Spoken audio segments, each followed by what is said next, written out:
Esse é o podcast Ciência para a Saúde. Aqui discutimos como a tecnologia e o comportamento humano podem melhorar a sua vida.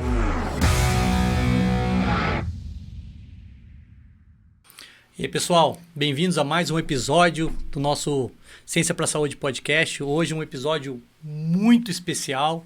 A gente está com dois convidados, o professor Hugo Correia, o professor Thiago Rosa, grandes especialistas em doença crônica renal e exercício. E esse episódio é muito especial para mim, eu acho que para quem também vivencia o cotidiano das doenças crônicas e quem tem essas doenças. Então hoje eu convidei eles para a gente bater exatamente esse papo sobre a pesquisa que eles desenvolvem nessa linha, sobre as perspectivas do tratamento envolvendo o exercício. E eu queria muito que vocês conhecessem essas duas figuras sensacionais que eu também tenho o prazer de chamar de amigos, né? As patologias.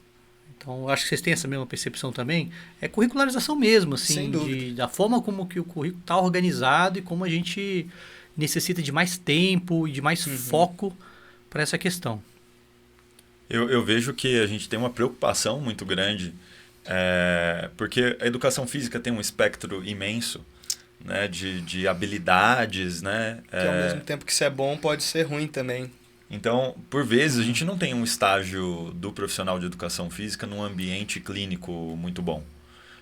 Isso tem que acontecer. Principalmente no caso da doença renal, é uma oportunidade, inclusive. Porque o doente renal ele pode ter problema pulmonar subclínico. Então, ele pode ter edema. O inchaço, quando o paciente incha, ele pode inchar, inclusive, a quantidade de água nos pulmões. O que afeta, por exemplo, a ventilação. A gente vê isso sensivelmente. Problemas neurológicos e cognitivos, então as toxinas do metabolismo acumuladas afetam a parte neurológica. A gente viu que a ação do exercício pode reduzir sintomas de depressão, ansiedade nesses pacientes. Então, por vezes, a parte cardíaca fica comprometida. A gente tem que ter uma clínica melhor, de poder sentar todo mundo e discutir o paciente, a situação daquele paciente, do universo dele. Inclusive, uma coisa que a gente anda questionando muito são os aspectos sociais. Porque a gente tem o paciente que é tratado numa dada condição porque tem um convênio, tudo direitinho. Tem paciente que é tratado pelo SUS, não quer dizer que o SUS seja ruim, muito pelo contrário, o SUS é muito bom. Sim. Mas a condição social que faz o indivíduo precisar do SUS, por vezes não permite que ele tenha todo o espectro nutricional adequado. Então, a interdisciplinaridade, né? Esse olhar múltiplo. Até assistência social a gente precisa, porque a gente começou a observar que nos critérios de inclusão e exclusão a gente tinha uma perda enorme de pacientes. A gente começou a perceber que uma das características era paciente do SUS. Então, o que está fazendo o paciente do SUS evadir? Perda, quando você fala, não necessariamente morte, deixar de continuar o tratamento. Isso, porque não se enquadra no nosso critério de inclusão ali. Porque a gente tem vários critérios que a gente utiliza, né? E aí, coincidentemente, as pessoas que são do SUS são borderline ou passam nos valores de referência que a gente precisa estabelecer para ter uma certa segurança na aplicação do exercício. É o próprio dedímero, que é um marcador de coagulação. Acho que 80% dos pacientes do SUS tem ele acima do valor de recomendação, cara. Isso pode ter aspecto nutricional, porque tem paciente que 67% das calorias de ingestão do dia todo é do lanche oferecido na diálise. Nossa. Então, tem gente que tem só feijão, arroz e rapadura para comer em casa. Então, eu vou aplicar o exercício esperando que o exercício melhore com toda a sua potencialidade, se o indivíduo às vezes não tem uma nutrição. Nem alimentado ele está corretamente. Né? Então, a gente precisa de um olhar do profissional do exercício, queira o profissional de educação física ou o fisioterapeuta, que olhe com carinho vários aspectos clínicos. A fisioterapia já está acostumada com esse aspecto clínico, mas a educação física carece de entender melhor a clínica, de entender melhor o paciente como universo.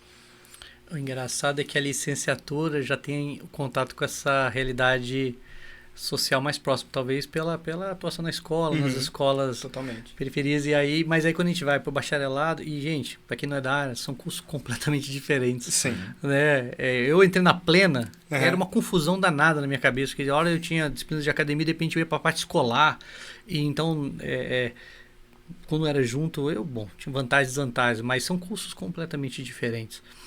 E, de fato, esse olhar, primeiro, multiprofissional, e no contexto, realmente é muito difícil. E é isso que o Hugo está indo agora, né, para complementar os estudos do doutorado dele na Universidade de Harvard, que dá um orgulho enorme para a gente. Você vai estudar essa questão ou você vai continuar olhando a questão mais biológica? O que você vai buscar lá? Dentro de tudo que a gente vem estudando, né? Então comecei lá com os pacientes conservadores, fui para a hemodiálise, e aí qual lacuna eu estou chegando? No transplante. Né? Então, afinal, a gente sabe que o exercício modula uma série de moléculas que ajudam a explicar em partes o efeito benéfico dele sobre diferentes sistemas. Ok, legal. Na doença renal, sim. E no transplante? Né? Como é que isso vai atuar? Será que vai aumentar a tolerância imunológica frente ao enxerto? Como isso vai discorrer? Né? Então eu entrei lá, foi uma loucura, o Thiago acompanhou, porque saiu o edital, eu já tinha que entregar tudo até março, e era janeiro, e eu não tinha contato nenhum com ninguém lá de Harvard. Foi na cara e coragem. O Thiago até entrou em contato com uma amiga dele que fazia o pós-doc em Harvard, e ela passou vários departamentos que trabalham ali na parte de nefro e etc. Aí o Thiago falou, cara, bota a cara, manda e-mail e procura o mais produtivo. Aí eu falei, tá, né? Vamos lá. Fui vendo currículo por currículo de todos os pesquisadores de diferentes institutos lá de Harvard Medical School, né? E encontrei o diretor da divisão de transplante do hospital do Massachusetts General Hospital. E aí falei, vou mandar um e-mail. Foi dia 5 de janeiro isso, né? No dia 5 ele me respondeu, tô de férias, manda e-mail amanhã que eu volto de férias. Aí eu falei, vixe, vai levar um toco. Aí no dia 6, né, no dia seguinte, eu mandando e-mail para ele, ele me manda outro e-mail. Voltei de férias, tá disponível amanhã para uma reunião no Zoom, acho que foi Zoom ou Google Meet, não lembro agora qual foi. Aí fiz a reunião, bem objetivo, ele chegou, prazer, sou Riela e tal. Ele é americano mesmo? Não, ele é brasileiro. Olha só que legal. Coincidentemente, eu fui no mais produtivo e era o brasileiro da galera. Deixa uma mensagem importante aí. Legal. E aí ele falou, o que você quer? Tipo, o que tu quer fazer? Eu falei, eu trabalho com exercício, assim, assado. Ele pesquisa muito com imunologia, né, mecanismos do sistema imune para melhorar ali no transplante, inclusive imunoterapia para evitar rejeição.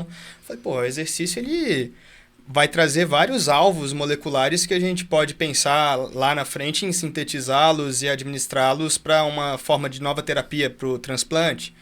Aí falei isso pro cara, ele falou, interessante, já trabalhou com pesquisa clínica? Eu falei, já. Com modelo animal? Eu falei, também. Ele, beleza, vou te passar o contato aqui do meu pós-doc, vocês alinham um projeto e a gente vai conversando.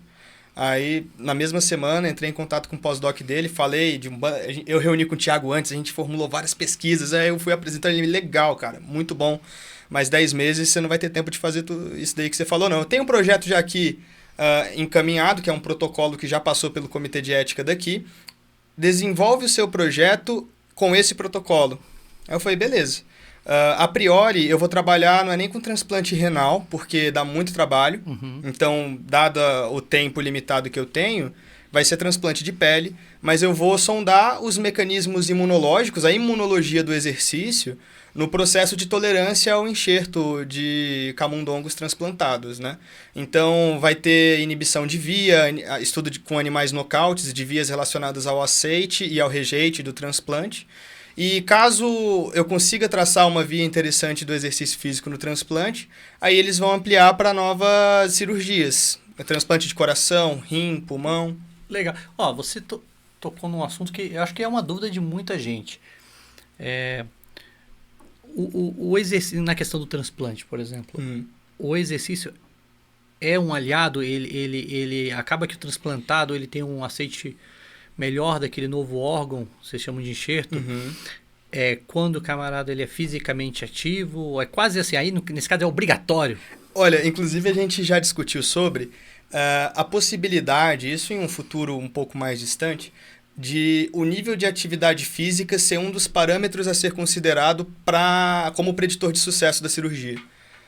Porque os estudos clínicos até hoje, eu não olhei mais recente, mas existem muito poucos com exercício. Existem muitos com atividade física. Então, pacientes mais ativos, lembrando que tem essa diferença, exercício físico é programado, atividade física é toda e qualquer atividade que tenha pelo menos um gasto energético ali, Então, pacientes com maior nível de atividade física costumam ter menos rejeição ao novo órgão do que aqueles sedentários. E já a parte do exercício, que aí a gente consegue controlar a intensidade e volume, a gente tem mais com modelos animais, mostrando que sim, o exercício, animais que treinam, eles possuem uma taxa de aceite ao transplante de diferentes órgãos. A gente tem trabalhado com transplantados, e transplantado ele também é um grupo muito especial, bastante heterogêneo em seu contexto, inclusive cirúrgico. Então, alguns transplantados, eles são transplantados de vivo para vivo, quando tem um parente doador e tudo mais. E tem o doador que é falecido, Então, o indivíduo sofreu um acidente, o rim está preservado, entre outros órgãos, e aquele transplante é feito. E a rejeição, ela é maior, por exemplo, quando é de falecido para vivo, Então, esse contexto de heterogeneidade faz também com que o exercício precise ser mais acurado. Então, o exercício ele é um imunomodulador, de fato. Mas a gente não pode, por exemplo, imunossuprimir, porque ele já vai usar imunossupressores. Perfeito, Então, a gente tem que tomar cuidado, por exemplo, para o exercício não gerar imunossupressão. Perfeito. Ele vai, às vezes, engordar bastante por conta do uso de corticoide. Além disso, há uma questão de trava psicológica, porque muitas vezes o paciente vem de uma condição onde ele não podia comer todo tipo de alimento. Tem uma restrição do potássio, tem uma restrição do fósforo. Então, ele vem, às vezes, o paciente vem comendo mal ali, porque tem muita restrição, ele transplanta, começa a comer de novo. Então, ele começa a querer comer e começa a exagerar. E aí ele engorda muito, começa a ter outros problemas associados a corticoide, imunossupressor. E aí o exercício vai ter um papel realmente fundamental, só que também a dose dele tem que ser mais acurada. Sim. Eu preciso de maior precisão. Mas a via de regra, só para fazer a cirurgia, você precisa ter boa aptidão. VO2 máximo é, por exemplo, um fator de risco. Um fator que limita. Se você tiver um VO2... Pessoal, para quem não conhece o Ciência para a Saúde, a gente tem um canal no YouTube, o Ciência para a Saúde Podcast. No Instagram também. No Instagram também é diferente, a Ciência para Saúde. A gente registrou 2 lá e foi essa confusão, mas pode pôr Ciência para Saúde, a gente divulga os conteúdos aqui, e sempre que tiver discussão científica, rock and roll também, que a gente gosta particularmente. Show. Um episódio só sobre isso depois também. Bom demais. Quando o Thiago falou dos idosos, 80 anos, eu já fui pensando nos meus heróis do rock, tudo com o rinzinho sofrendo. Vai me dando tristeza. Mas, enfim, nós estamos nesse canal. Queria de novo agradecer vocês dois por terem vindo. E com certeza, em breve, a gente já faz uma segunda rodada para bater muito papo sobre esse assunto, que isso rende mais. E aí, para também conhecer a progressão das pesquisas de vocês. Tá certo? Excelente. Obrigado, pela oportunidade. Valeu, pessoal. Tamo junto. Até a próxima.